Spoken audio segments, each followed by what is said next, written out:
Man, the producers came in my trailer, was like, man, we want to get a part to Marlon Wayans, but we went with you and shit, and you should be more grateful. And I'm like, I don't give a you didn't write that in there. No, I'm not going to do that. Alex Thomas, his interviews is going right now on our platform. Okay, I like Alex. You know, Alex has been in a lot of black comedy classics. Sure. And we were talking to him about, like, you know, as an actor, wanting to expand his resume.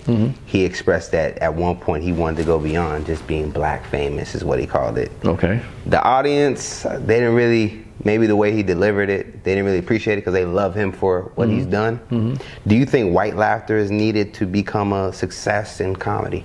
Well, success is what you judge it to be. You know what I'm saying? There's some niggas in the hood that's successful. You know, they might not be successful like Bill Gates or something like that, but they're successful in there. So success is really what you deem it to be. He might say I think he really means probably more. He wanted more crossover appeal. Now the thing is this, I learned this: don't chase crossover appeal, because white people, excuse me, I'm using this word, but when they want their niggas, they want their niggas. They don't want no soft ass nigga. They want their real shit. You know what I'm saying? It's no different than when they want some soul food. They want to go down to get some real soul food instead for the hood. You know. So just be you. Just be you, and put yourself out in the platforms where there is, bigger audience. And if they gravitate to, if they don't, there's nothing wrong with being hood famous or having black. What's wrong with black dollars? That's interesting that you kind of said it, just to rewind you about how white people, they want the real deal. And I think some black artists don't understand that aspect, if you will. They do try to kind of put on like a certain persona. And I think in just looking at it, it feels like white people can sniff out when a black dude is trying to appease them. Sure. Without a doubt. I mean, I used to hate, my agent used to tell me stuff like brother, bro, and shit. I'm like, white Jew, nigga, you're not us. Motherfucker, don't say that around my black friends or something like that. You know, they come and see me do comedy. I'm like, don't do that, dude. Because he thought because he played football in the hood, you know, when he was growing up, that he was hood. I'm like, no, dude, don't do that. Because we can sniff it out, and then they're gonna look at you and look at me like I'm crazy. And she's like, "Why you bring this motherfucker over here? He ain't one of us, niggas. So you don't need to act like one of us." And it's funny that we will accept you the way you are. Black people, you know, it's such a bad stigma put on black people, like we're so evil, we're so wrong. But black people accept white people quicker than vice versa.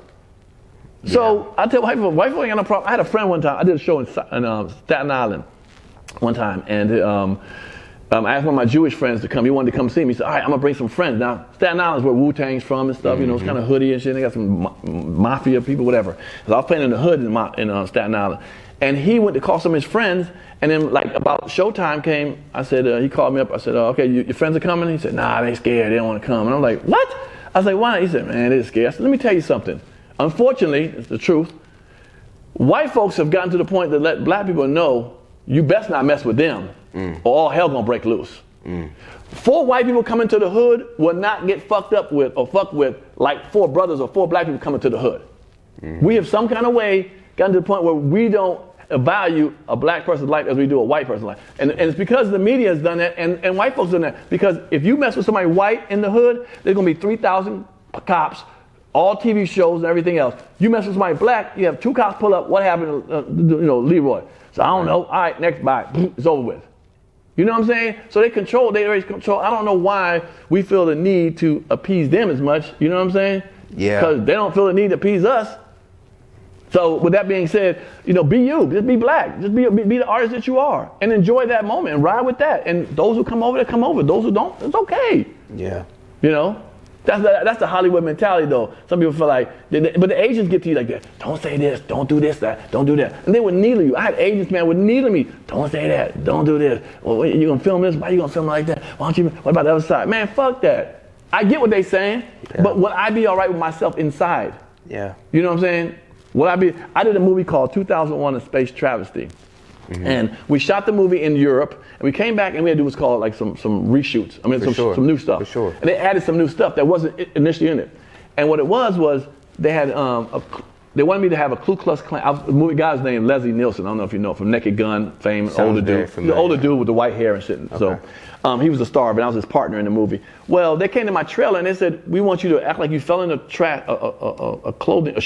laundry chute, and come up with a Ku Klux Klan hat and everything on, and run around like you don't know what's happening and shit. They're like, what you got on? I said, nah, I don't want to do that. And they were like, what? I'm like, it wasn't written in the beginning. You just added it to it. I don't want to do it.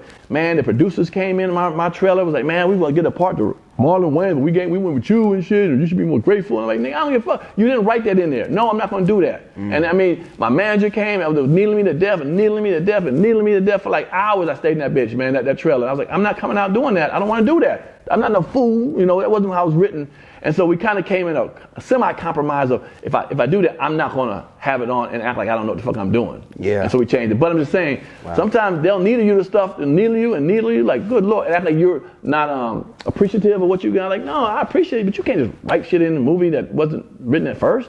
Yeah. And people looked at me and maybe started hearing the word about him. Like, I don't fuck with him. He can be difficult. Really? I'm difficult because I don't just go along with whatever y'all say? That's bullshit, man. But that's how it goes. Because that's kind of where Monique is at in a sense. As we talked to DC Curry as well. And he talked about there were certain stances he just wouldn't do. He even revealed that they tried to put a dress on him. So when you hear that, it's kind of like Hollywood wants you to do and be down for whatever they want. Right. But it's not just white, not black. They do it for white people too now. Yeah. I'm just saying the game. Right. The game of Hollywood is you work for us. Sure. Well, that's what we need more people to support us then. I get so tired of black people complaining about not better black movies, and then when there are better black movies, we don't go see them. Like, well, man, I don't see that. I want to see this. I want to see that. Man, come on, y'all. They're gonna do that. They're gonna. If all y'all want to see is comedy and acting foolish, it's a business. It's a money business, man. You know what I'm saying? It's a business. Yeah. So we need your money to. If you want certain things to be seen, then you need to support those things. But staying home not supporting them and then complaining about them is not gonna work.